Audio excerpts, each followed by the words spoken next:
सबसे पहले आप अपने बारे में बताइए।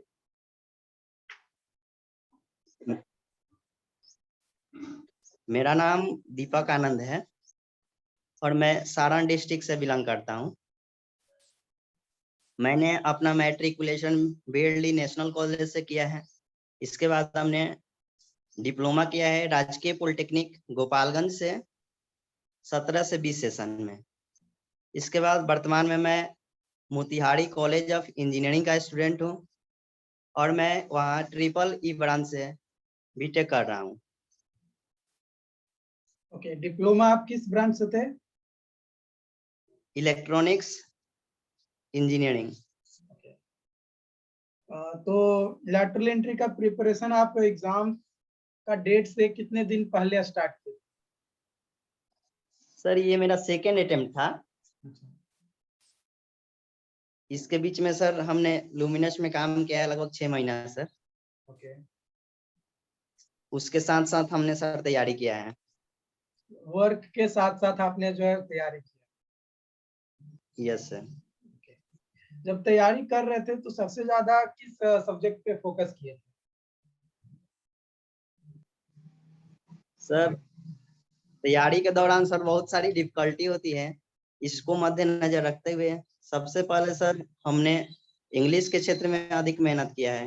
कारण कि हम जब फर्स्ट अटेम्प्ट में थे तो उस समय हमको कुछ भी मालूम नहीं था, गाइडेंस नहीं था, जिसके कारण सर मैं फर्स्ट अटेम्प्ट में नहीं कर पाया बीटेक। उसके बाद मैं सर BCCLE एकेडमी के थ्रू इंग्लिश का तैयारी किया एट फर्स्ट। कारण कि वहाँ इंग्लिश अगर क्वालिफाई नहीं हो पा रहा है देन ये हम लोग अगर सब चीज अच्छा रहते हुए भी आप डिस्क्वालीफाई माना जाएगा आपको। अतः हमने सबसे अधिक मेहनत इंग्लिश पे किया था सर। ओके, इंग्लिश में सबसे ज्यादा किस टॉपिक को आपने फोकस किया है? सर इंग्लिश में अगर देखा जाए तो सबसे अधिक क्वेश्चन आता है सिमिमाइल से आता है 5 क्वेश्चन लगभग। उसके बाद कलेक्टिव नाउन से सर आता है, लेकिन सर अगला हर साल प्रीपोजिशन से लगभग सर 5 क्वेश्चन आता था, लेकिन इस सर एक भी क्वेश्चन नहीं आया है। यहाँ प्रीपोजिशन के स्थान पर इस साल एक सर नया टॉपिक डाला है जो एडिशनल टॉपिक है जिसका नाम है एब्रीविएशन। अच्छा, प्रीपोजिशन से तो आया था आपका क्वेश्चन इस बार, एडजेक्टिव से नहीं आया था। ये sir adjective, I am sorry sir, adjective topic sir था जिससे 5 क्वेश्चन हर साल आता था, लेकिन इस साल सर क्वेश्चन नहीं आया था। ओके, उसके बाद ये तो चलिए, ये तो पास होने के लिए आपका जरूरी है टेक्निकल इंग्लिश। इसके अलावा जो यस दो सर। सब्जेक्ट्स है उसका तैयारी कैसे किया? सर एक्चुअली क्या होता है कि सर जो हम लोग का ये हम लोग का जो सर मैथ होता है वो हाई सेकेंडरी मैथमेटिक्स सर पढ़ना होता है। तो सर यहाँ हम लोग जो नॉर्मल हम लोग का जो सिलेबस है, जैसे जैसे एक बुक आता है सर उस जैसे फाउंडेशन का, वो जो बुक है सर उसके थ्रू हम लोग केवल सेट देख सकते हैं, उस टाइप से क्वेश्चन आता है, बट वो क्वेश्चन रहता नहीं एक्चुअल में। और सर बुक जहाँ तक मैथमेटिक्स का बात है तो उसके लिए सर आप अगर गेट वगैरह का तैयारी कर रहे हैं तो वहां से बेहतर रहता है। ऐसा BS अग्रवाल सर जो बुक है वो मैथमेटिक्स के लिए अच्छा है सर। और मैकेनिक्स के लिए? मैकेनिक्स के लिए सर RS कुर्मी। यहाँ से सर मैकेनिक्स जो है सर मैकेनिकल और सिविल बैकग्राउंड के लिए सर बेहतर होता है, इसलिए उन लोगों को अधिक मैकेनिक्स पर ध्यान देना चाहिए। हम लोग का तो सर उतना अच्छा नहीं था मैकेनिक्स, बट सर कुछ जो चैप्टर हैं उनसे कुछ, जैसे हो गया आपका work power energy, law of motion, उसके बाद सर फ्रिक्शन, यहाँ से कुछ सवाल बन सकते हैं। ओके, आपने कितना क्वेश्चन बनाया था मैथ्स और मैकेनिक्स मिलाकर? लगभग सर 13 क्वेश्चन बनाया था लगभग। 13 क्वेश्चन। कितना रैंक आया है आपका? हमारा सर जनरल रैंक है 389 एंड कैटेगरी रैंक था OBC 2 में हम लोग आते हैं सर, तो हम लोग का वहाँ रैंक था 170 sir. 170, 389। Okay, that's great. Yes sir.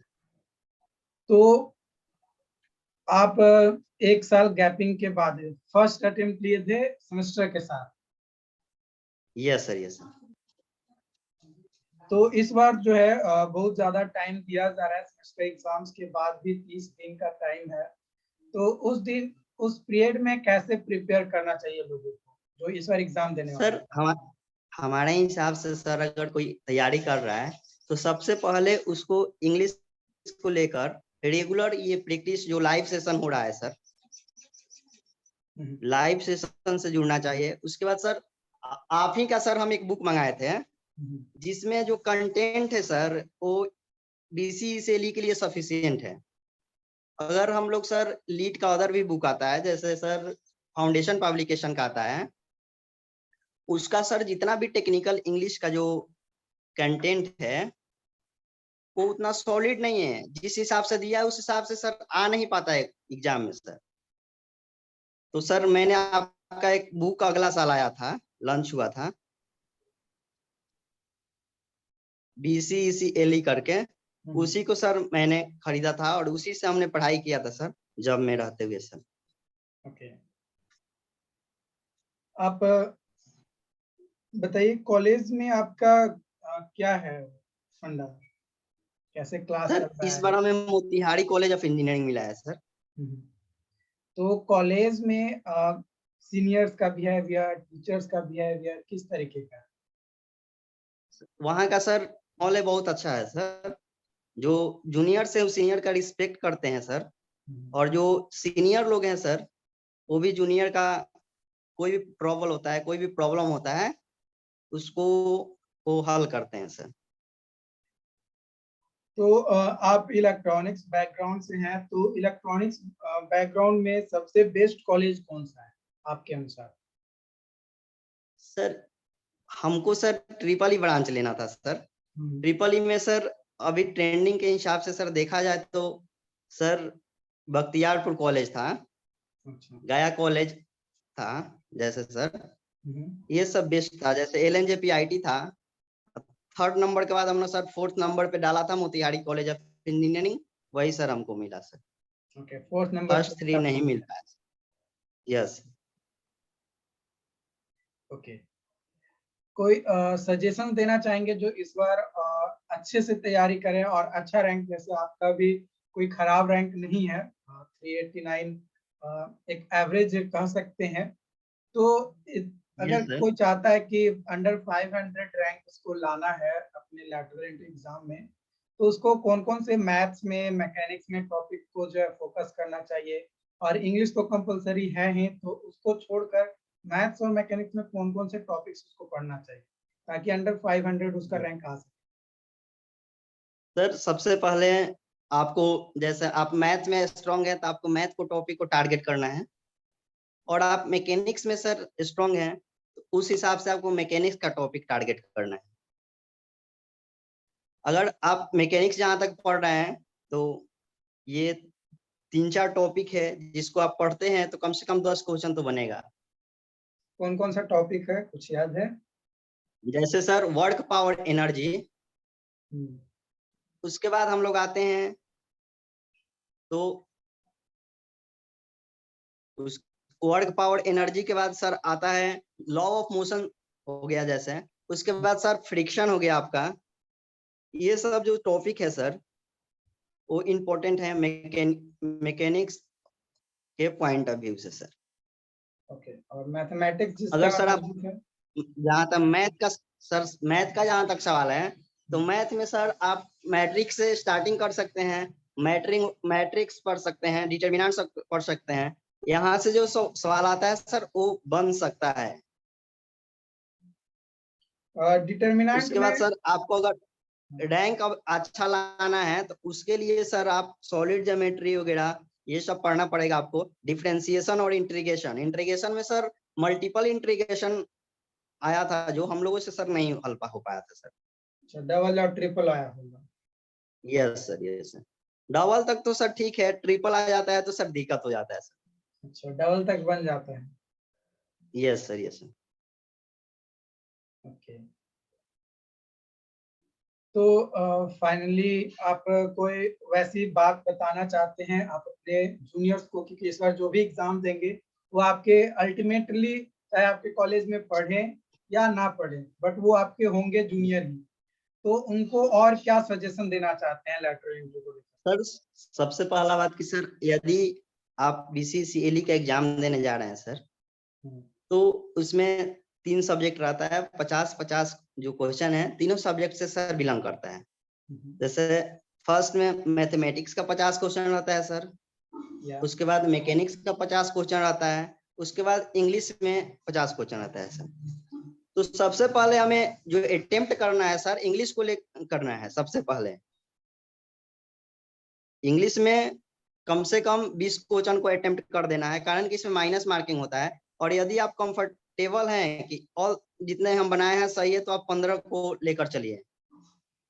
मैंने एक सेफ इसके स्कोर से बाद भी थोड़ा ज्यादा लेकर चलना है। Yes sir, yes sir. Okay, और उसके बाद सर आप मैथ को बना सकते हैं, उसके बाद मैकेनिक्स को बनाइए। और इंग्लिश पर सर ज्यादा ध्यान इसलिए देने की आवश्यकता है कि आप सभी सब्जेक्ट आपका अच्छा है और इंग्लिश अच्छा नहीं है तो आप डिस्क्वालीफाई हो जाएगा, जो सर हम लोग के साथ एक बार हो चुका है। तो हम लोग नहीं चाहते हैं कि हम लोग के जो जूनियर्स हैं उन लोग के साथ सर ये हो। तो जब एक बार आप डिस्क्वालीफाई हुए तो फिर उसमें आपके अंदर मोटिव कहाँ से आया कि नहीं मुझे अगला बार रीअटेम्प्ट देना चाहिए? सर फर्स्ट अटेम्प्ट में नहीं हो पाया, उसके बाद सर मैं थोड़ा सर घबरा गया था कि होगा कि नहीं होगा। उसके बाद सर मैं डिप्लोमा कर रहा था, उसी के बीच में सर जैसे ये यूट्यूब है तो यूट्यूब से हम लोग देखते रहते हैं कि इसके प्रिपरेशन के लिए क्या बेहतर है। तो फिर हम लोगों ने जैसे आपका यूट्यूब चैनल जैसे एक बीसीसीएलई एकेडमी का आ रहा था सर, उस पर सर लाइव टेस्ट वगैरह चलता था सर।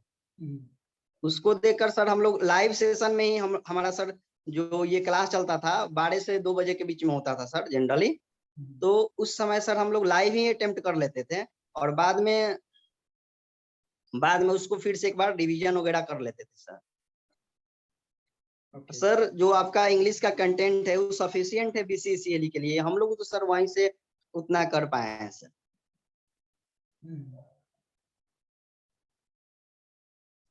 तो आप अच्छा किए और लोगों को भी सजेस्ट किए, अपने बारे में बताया कि किस तरीके से मोटिव हुआ।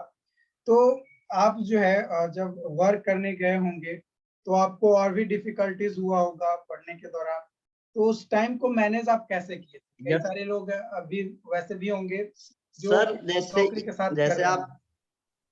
यस सर, जैसे सर हम लोग नौकरी में जाते हैं तो इंजीनियरिंग बैकग्राउंड के लिए जो सर किसी भी कंपनी का क्राइटेरिया होता है वो 3 शिफ्ट में होता है सर। जैसे एक जो शिफ्ट होता है सर 7 से 3 का होता है, एक होता है सर 3 से 11 का होता है, और एक से शिफ्ट होता है सर 11 से लेकर 7 बजे तक होता है सर।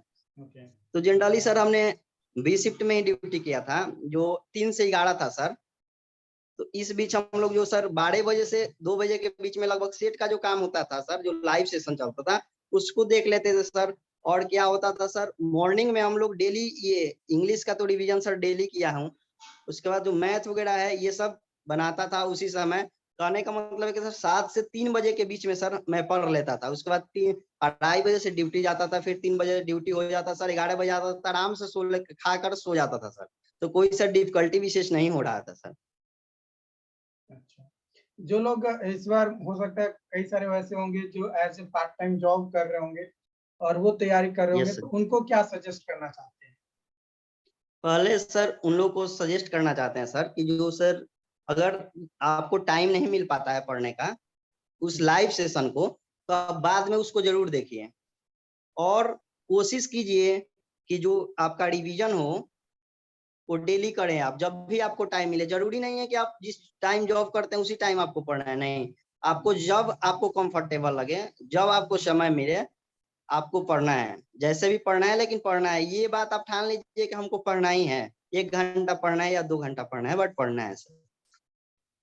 ओके, उन्हें एक बस हमें मालूम होना चाहिए कि हमें 2 घंटा पढ़ना है, तो 2 घंटा पढ़ना है, जब हमें फ्री टाइम मिलेगा तब पढ़ना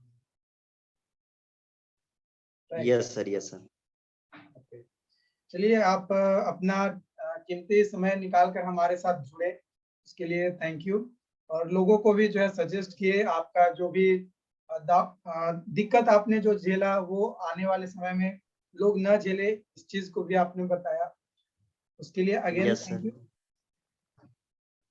थैंक यू सर, आपको भी सर।